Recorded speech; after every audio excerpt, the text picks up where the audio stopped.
there's no MMA, no Bellator, no UFC, no nothing. And so I wanted to talk about fighting. So I just decided, you know what, I'm going to go ahead and let's go ahead and do a kind of a below the surface dive, not necessarily too deep, but dive into the current UFC champions. You know, I'm trying to get these videos out pretty frequently, like 2 a week, 3 a week, something like that. So now real quick, I'm not starting with John Jones. I know about what's going on. I was going to save him for last anyway because he has so much stuff already. But, you know, this situation is still unraveling. We got new body cam footage, and his team hasn't said anything yet. And so, you know, let's just give it a couple of days to breathe and get more information now. And I will definitely be moving his video up from last. Okay. But today, I am starting off with the UFC Men's Bantamweight Champion, Triple C himself, Mr. Henry Cejudo. And as you guys know, I like Henry. I like Henry Cejudo. And as I was doing my little below the surface dive, like I said, not so deep dive, I still actually managed to learn quite a bit. He was born February 9th, 1987. So I was like, okay, now I knew we were similar in age, but I didn't realize our birthdays were that close. I'm February 1st. And I was like, you know what, maybe that's why I don't find him as cringeworthy as everybody else. And I was like, does that mean I'm kind of like a corny dad joke type of girl? Probably a little bit, but you know, I like Henry Cejudo. So there's that. So he's 33 years old. He is the youngest of 7. Actually, I have my little notepad because all right. So he's the youngest of 7. Both his parents were undocumented immigrants. Actually, when they came here, they came to Los Angeles, California, where he was born. He was born here. And then his parents split when he was 4. Unfortunately, his dad has passed away. His mother is still with us. He didn't pass away at that time. They split up. The mother moved him and the kids to New Mexico, where they had family there. And then at 6 years old, they moved to Arizona, where they kind of hunkered in a little bit. Now, his older brother, Angel, was kind of his inspiration for getting into athletics. Angel was a 4-time Arizona State freestyle wrestling champion himself. So Henry just basically followed in those footsteps and talk about having a knack for athletics, right? By the time he was 16, he moved to Colorado Springs, where he joined the Colorado Olympic Training Facility. And fun note, 16 years old, right? This is the first time he ever slept in a bed by himself, being the youngest of 7, right? So he became the Colorado State junior and senior state champion his junior and senior year. And then of course at 21 years old, he went on to become the 2008 Olympic gold medalist in freestyle wrestling, being the youngest Mexican American for that particular sport to attain a gold medalist. And then he took a break. He took a 4-year break, of which he, you know, was chilling, went back to Arizona, laid back, decided to go ahead and win the Arizona Bronze Glove Championships. Chilling. I'm just going to go ahead and win the Arizona Bronze Glove Champ. I don't know how the boxing game is in Arizona, but you know, just the kind of gives you, hindsight's 2020, how he was able to make that transition from wrestling to MMA. That kind of gives you a peek there. So he debuted in MMA on 2013 in the Arizona-based World Fighting Federation. He actually went 6-0 in 1 year there, and then he signed with the UFC, or about a year and a half, year and something there, 6-0. Signed with the UFC in 2014. Signed as a flyweight, had flyweight fights booked first, but of course his weight cutting issues started immediately, and so Dana White bumped him up to the bantamweight, said it was bantamweight, go home. So bumped him up to the bantamweight division, and so he actually debuted in the UFC as a bantamweight. Made his little, had a couple of fights there, was able to make his way back to the flyweight division. Now, another fun fact, in 2015, he had like a little mini boycott of the state of Nevada. He was like, I'm not fighting in Nevada. I don't like the way you treated my boy Nick Diaz. He didn't like the process of how the Nevada State Athletic Commission suspended Nate Diaz for the marijuana infractions. And another side note, we probably should do another video about this one day. That case was actually instrumental in changing the rules for the Nevada State Athletic Commission and the UFC as a whole when it comes to marijuana. The threshold was raised and everything after that. That case, it was like, I don't know if you watched it, but it was like circus court. I mean, it was 5 hours of them chastising and asking weird questions. And quite frankly, the Nevada State Athletic Commission kind of made a fool of themselves. So anyway, like I said, one day we probably should go ahead and talk about that. Fighters who've changed the game. Nick Diaz is definitely one of them.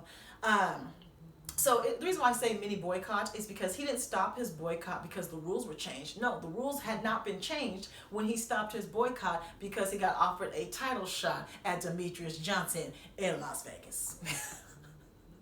So I was just like, Nick Diaz, you my boy. I'm here with you. But they have offered me a title shot, and I'm going to have to fight in Las Vegas. So we know how that went the first time. He lost in the first round to Demetrius Johnson, who basically boot-bopped his butt from one end of the ring, of the octagon, to the other, and it actually ended on a knee to the body that crumpled Henry Cejudo. Oh, it was a brutal knee that crumpled him. A couple of shots later, and it was over. So that was actually in April of 2016. In May of 2016, Henry Cejudo signed on to become one of the coaches of the Ultimate Fighter, coaching against Joseph Benavidez. At the end of that, of course, you know, he had that fight with Joseph Benavidez where it was a split decision in favor of Joseph, but honestly, that fight could have gone either way. In the next year and a half or so, a little less than 2 years, he went on to go on like a 3-fight winning streak against, you know, Anthony Pettis, Wilson Reyes, and he earned his second shot at Demetrius Johnson. And so let's go ahead and talk about this. As you guys know, so he won the fight. He beat Demetrius Johnson, split decision in his favor. Real time, I didn't think he won the fight. I thought DJ won the fight. When I went back home and watched it again, I was like, yeah, no, DJ won the fight. When I watched it without the sound on, I was like, oh no, not only did DJ won the fight, he won 4 rounds. So I was looking at all of the official MMA sites. There's like 25 official MMA people that I guess we're supposed to look to. And 13 thought that Henry won it. 12 thought that DJ won it. So it really was right down the middle. And to this day, DJ won that fight. But and me, you guys know how I feel about DJ. I love him to death.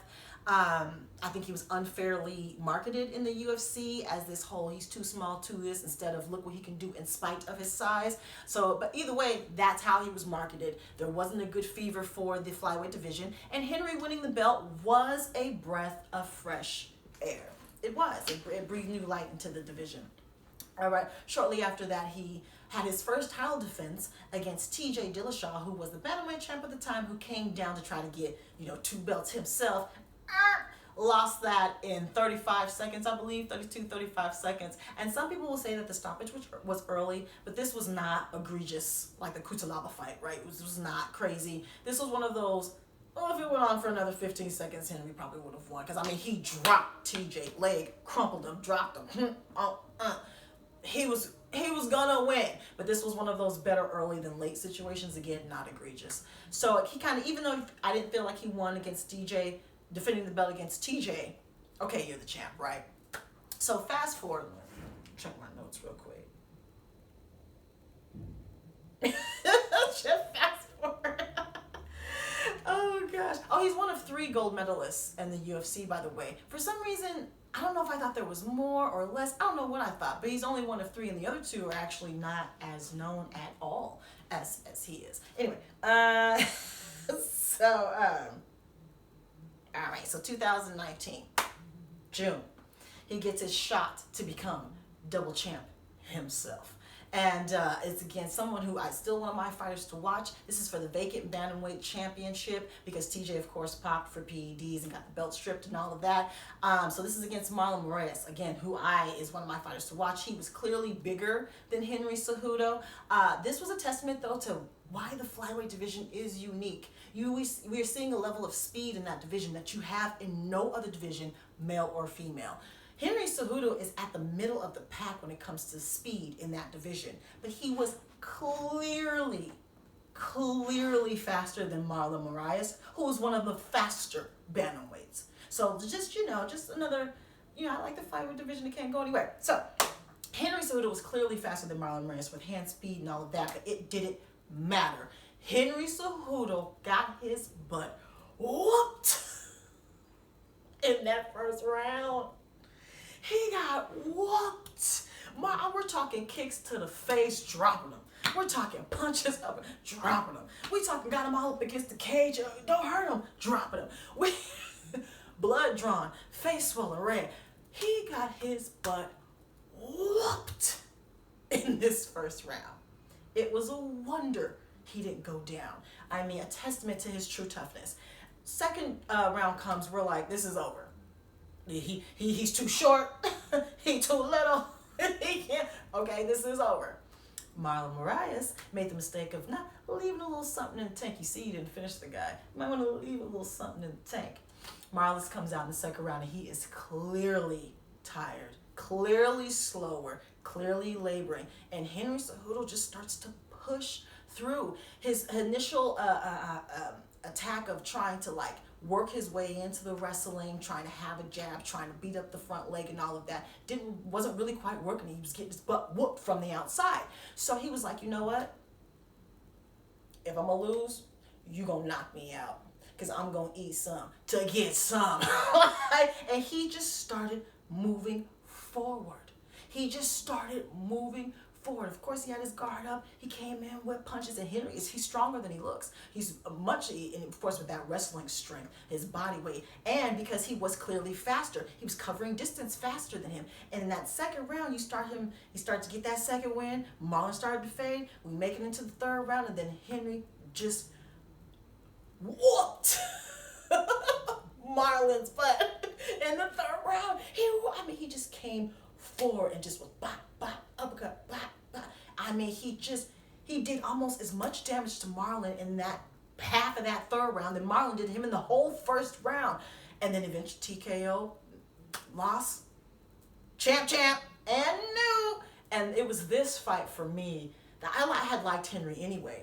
But after the way he won this fight, the way he dug deep, the way he was like, you know what, you gonna hit me, but I'm gonna hit you too. The way he came back and won this fight, it was just so corny. You know what? I am corny. I am corny. And he became, of course, Triple C, and that's the gold medalist, the flyweight championship, and of course the bantamweight championship. And of course, like I said, because of the debacle with Davidson, you might as well let him go ahead and keep the belt, but he has given it up. So that's to wrap up. That's where we are now. He actually hurt his shoulder after that fight, so he was out for a little bit, but he does have a fight against Jose Aldo in May, actually, this year, pending, right? So let's talk real quick about the person he is, the whole cringeworthiness, the corny videos with the snake and the girls and the Triple C and the calling out Valentina Shevchenko. I love all of it.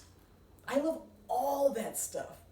Because I love a fighter who, I mean, you know, UFC is new to the mainstream. You know, you got to be an ambassador as well as champion. Your job gets harder, and he has just welcomed it with open arms. He does the work. He does the media. He does a lot of work to put himself out there. And that, if you wonder how Jose is getting this title shot after he's coming off of a loss, it's because of some of the weight that Henry has created himself. The UFC didn't put a machine behind Henry Cejudo. He did it himself. Yeah, he's cringeworthy, but people know who he is. If you don't, the guy with the snake, the little corny dude with the snake, oh, okay. That's power.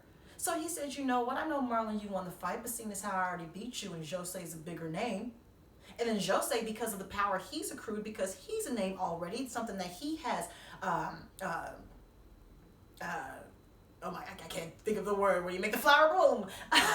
In Brazil, of course, he's made himself a name, of course. He was able to swing his little bitty power and be like, you know what, a lot of people thought I won the fight against Marlon. Me being one of them, by the way. Henry wants to fight me. And now that's why that fight is happening. So what I'm saying is all that self-promotion, all of those dad jokes, all of that stuff that a lot of people don't like about him, it's working. And he is a lot of people think that they should, especially in this game, I should be a bigger star. I should make more money. He should be a bigger star. He should make more money. When you look at his actual resume, boy, has he overachieved every step of the way. And this is just a testament to, we're not getting political. We're We're not talking about immigration. But I'm one of those people, and full disclosure, my sister is married to an actual African American. He was born over there, just became a citizen like 2 years ago.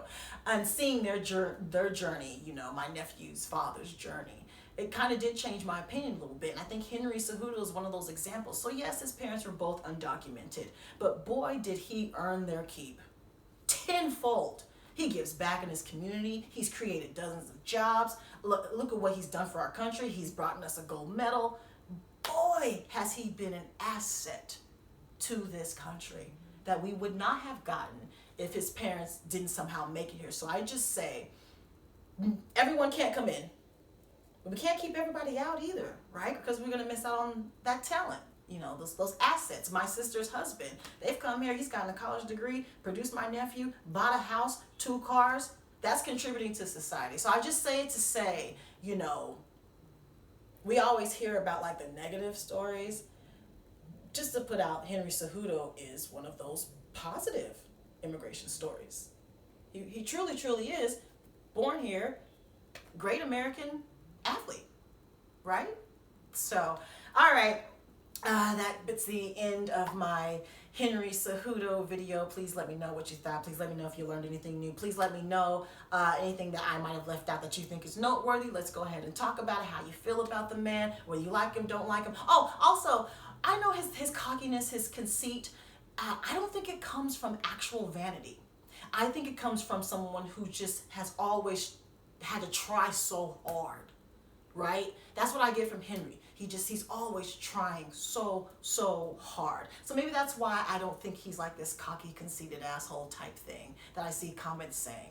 I guess I see it as a place of I'm trying, I'm here, I deserve it, I've earned it, look at my record, I deserve it. And it's true. He does. So, all right, let me know what you think about all of that. Again, the John Jones video will be getting moved up. All right. Follow me on Facebook, Twitter, and Instagram, where I guess I have some little mini event updates and try to put together some things that are exclusively on those mediums as well, since we don't have any active fights going on, right? Follow me on Facebook, Twitter, and Instagram. I'm on Snapchat.